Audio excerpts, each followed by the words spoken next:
Bonjour, bonjour. Aujourd'hui, vous êtes dans les Tata Show. Dans les Tata Show, aujourd'hui, nous allons parler de tout ce qui est implant fessier, lipostructuration ou restructuration, euh, lipofilling, etc., etc. Alors, qu'est-ce que c'est que l'on appelle les implants fessiers? Les implants fessiers, ce sont des augmentations fessiers. En fait, c'est augmenter le volume des fesses avec des implants. C'est tout. Et vous avez ce qu'on appelle aussi l'hypofilling. Qu'est-ce que c'est le lipofilling? C'est prélever de la graisse à un endroit donné et réajuster à un autre endroit. C'est-à-dire que on peut prélever dans le ventre et réinjecter dans les fesses. C'est ce qu'on appelle le lipofilling. Et vous avez également le lipofessier qui est l'augmentation aussi, mais par les graisses et non pas par les implants. C'est-à-dire on prélève la graisse d'un endroit du corps, les cuisses, le ventre, et on réinjecte. C'est ce qu'on appelle le lipofessier et c'est aussi appelé la lipo-restructuration. Donc, pourquoi on a envie de faire tout ça? Et ben c'est tout simplement parce que on est dans un complexe peut-être et puis on a envie voilà de se donner un petit bon volume au niveau des fesses pour pouvoir peut-être attirer, pour pouvoir se sentir bien dans son corps, etc., etc. Alors, donc, pourquoi? Nous avons un docteur, hein, c'est une femme, Nathalie Rajanarivello, en fait, qui, elle, dit que c'est aussi peut-être pour ressembler à des communautés comme, voilà, la communauté des femmes noires, et aussi c'est pour décomplexer, sexuellement parlant, et effectivement, ça plaît également aux hommes. Donc, quand vous regardez c'est une émission qui en parlait, Allo Docteur, excusez-moi. Voilà, c'est une émission, je crois que c'est sur Arte ou etc., qui parlait de ce phénomène, ça décomplexe, et aussi les hommes adorent, paraît-il. Du coup, euh, qu'est-ce qui se passe? C'est aussi parce que on a de la cellulite, on a du mal à mincir, etc. C'est ce qui fait que effectivement, on arrive à ce genre de, on va dire, solution entre guillemets. Mais du coup, euh, il y a d'autres solutions à part de faire des lipofilling qui coûtent alors les prix aux alentours de 3 000 € pour faire des lipofilling ou des lipofessiers ou alors chez les hommes aussi ça existe. Vous avez chez les hommes, ils font des implants, ce qui concerne les pectoraux, ce qui concerne les mollets, les fesses et tout. Chez les hommes, ça peut aller de 7 000 à 8 000 €. Oui, c'est comme ça. Donc, du coup, effectivement, les causes, c'est parce que on a moins d'abdos, on est paresseux, on n'a pas envie d'aller en salle, travailler ses abdos, etc., etc. Donc, on en revient à la solution la plus facile. Donc, du coup, les prix, donc j'en parlais. Et puis, au niveau des femmes, c'est autour de 3 000 €, quelque chose comme ça. Et cela aussi dépend de la quantité de graisse qu'on peut retirer et s'injecter.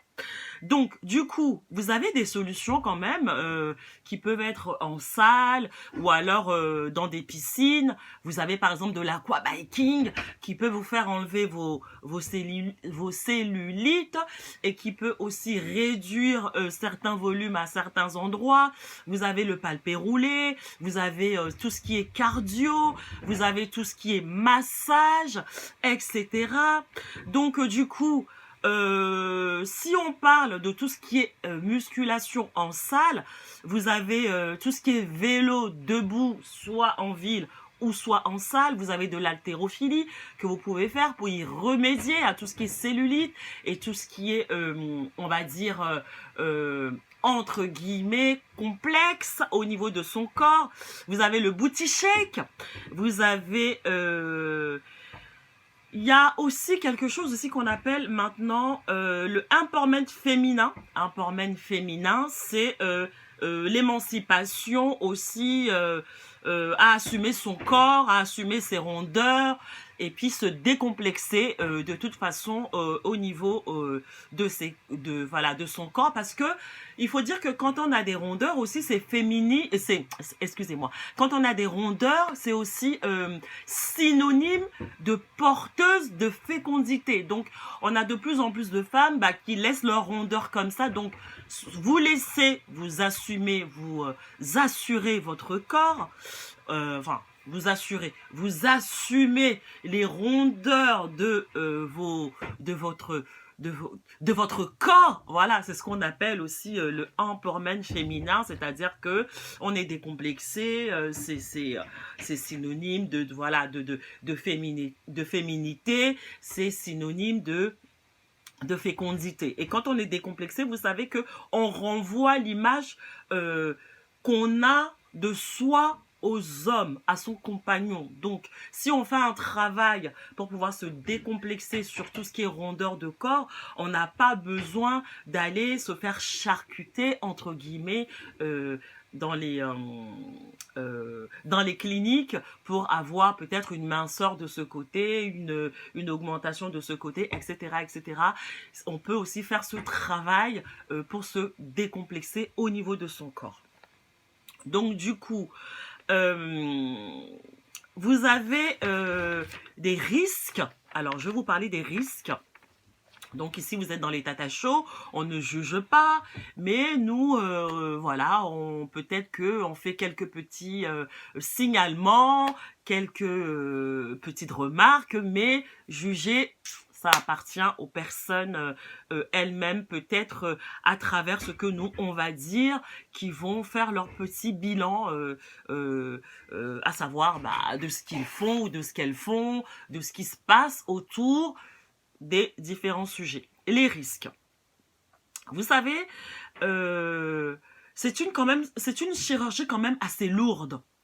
Quand on traque de la graisse d'un endroit du corps pour l'emmener à un endroit du corps, le corps n'est pas fait comme ça. Le corps n'est pas fait... vous savez, on est rempli de cellules. On appelle ça la cellule animale. Quand vous avez une cellule, par exemple, du bras, vous tractez parce qu'il y a de la graisse. Vous prenez et puis vous mettez dans les hanches ou alors dans les fesses. Prendre de la graisse à un endroit qui est vascularisé d'une certaine manière et replacer à un autre endroit qui est aussi vascularisé d'une certaine manière, c'est-à-dire qui fait sa circulation d'une certaine manière, vous savez, on risque de perturber en fait l'organisme et le corps.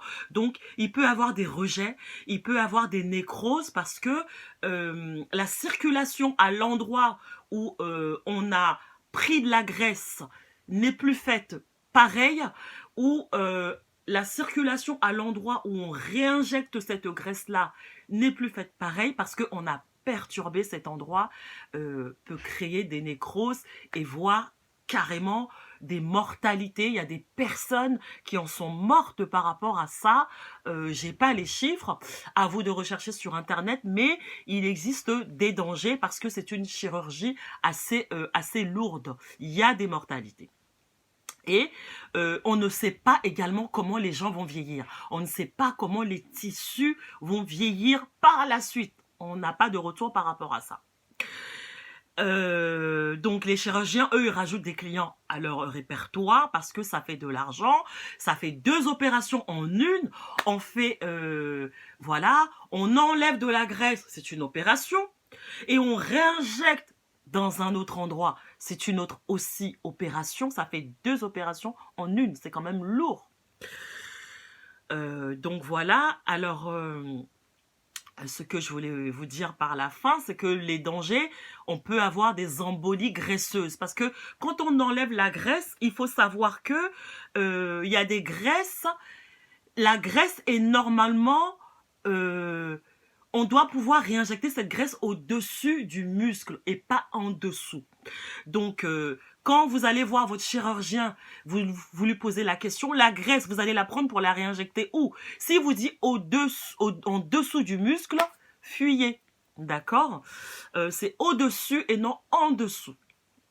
Donc, vous avez l'influenceuse Léa Marie qui justement a fait du lipofilling, du lipofessier, etc., etc. Aujourd'hui, je crois qu'elle est tombée sur un chirurgien qui lui a mis la graisse en dessous du muscle fessier et effectivement, vous ferez vos recherches. Au jour d'aujourd'hui, aucun chirurgien ne peut plus lui enlever la graisse en dessous pour la mettre au-dessus. Donc, elle se retrouve à vivre comme ça pour longtemps avec ses graisses ou sa graisse mal placée. Donc, attention, danger à tout ce qui est lipo-fessier, lipo-restructuration, implant fessier ou autre. Vraiment, attention, danger. Renseignez-vous auprès de votre chirurgien à savoir où il vous place les implants ou les graisses qu'il enlève de part et de d'autre pour pouvoir vous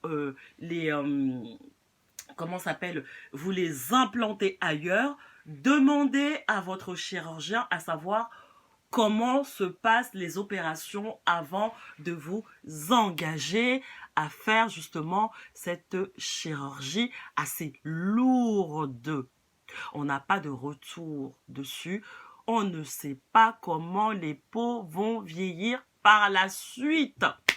D'accord? Donc, je vous ai donné les solutions. Aller en salle, booty shaking, la musculation, du cardio, etc., etc., du palpé roulé, etc., etc. Sur ce, bonne bonne journée et c'était les Tata Show. Bisous, bisous.